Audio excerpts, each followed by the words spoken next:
Hi, my name is Lydia Wilmer, and this is the extra credit for the rope swing. The first thing that we're supposed to find is the speed at the bottom of the rope swing. And since in the video they said that the rope was 150 feet long and there was still 10 feet of space in between when the rope was fully down. And you had to convert both of those to meters. To find the speed, you had to know that delta E equals 0 because there's no energy change. So that means that the change in kinetic energy and the change in potential energy added together both equals 0. And kinetic energy equals 1/2 mv squared, and potential energy equals mass times gravity times height. And since you know that there was no initial velocity, so there was no initial kinetic energy, and all the masses cancel out. So in the end, once you put in the 45.72 in place of the initial height and the 3.05 in place for the final height, you get a velocity of 28.92 meters per second. The next thing they asked us to find is the tension at the bottom.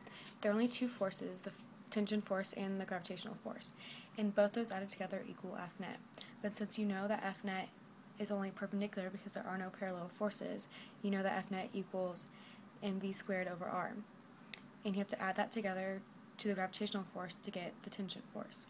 I looked up the average weight of a American male, and it was 86.6 kilograms.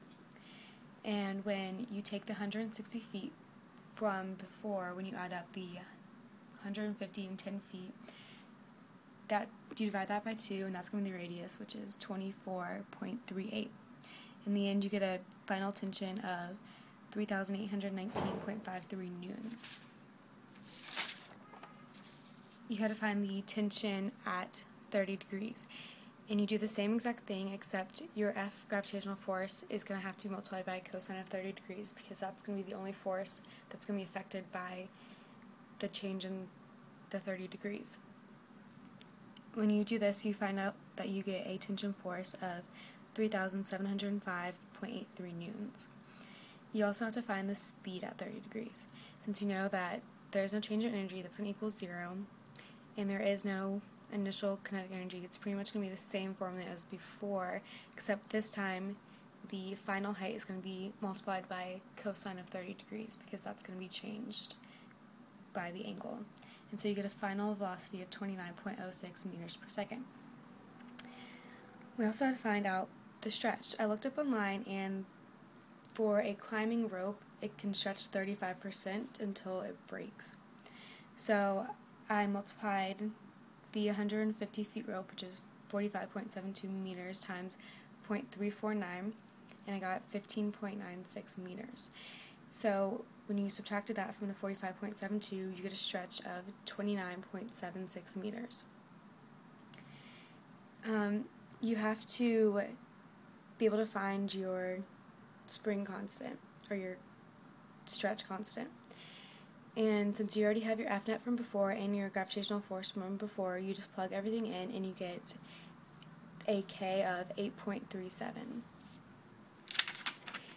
And then they want you to find the stretch at 30 degrees. And you do the same thing, except you take the cosine and you multiply it to the gravitational force because that's going to be the only thing that changes from the angle.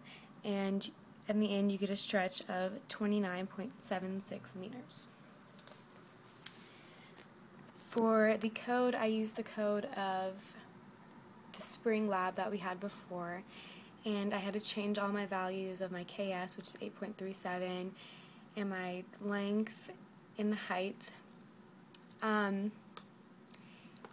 You have to change and make sure you add in all the heights to all of the ball and the ceiling and the spring and all of that.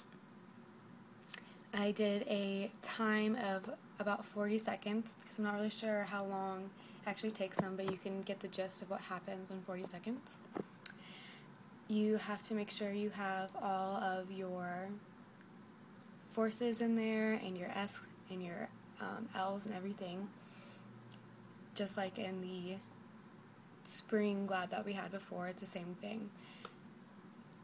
And have my arrows for the F net tangent, F net perp. And this is what happens.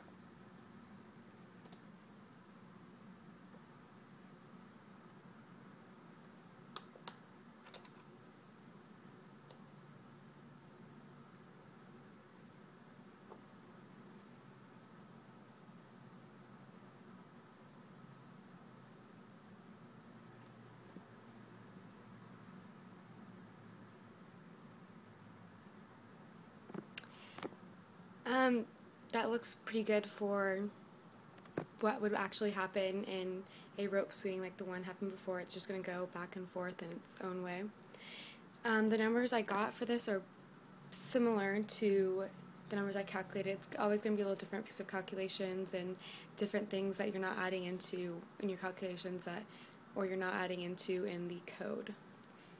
And that's it.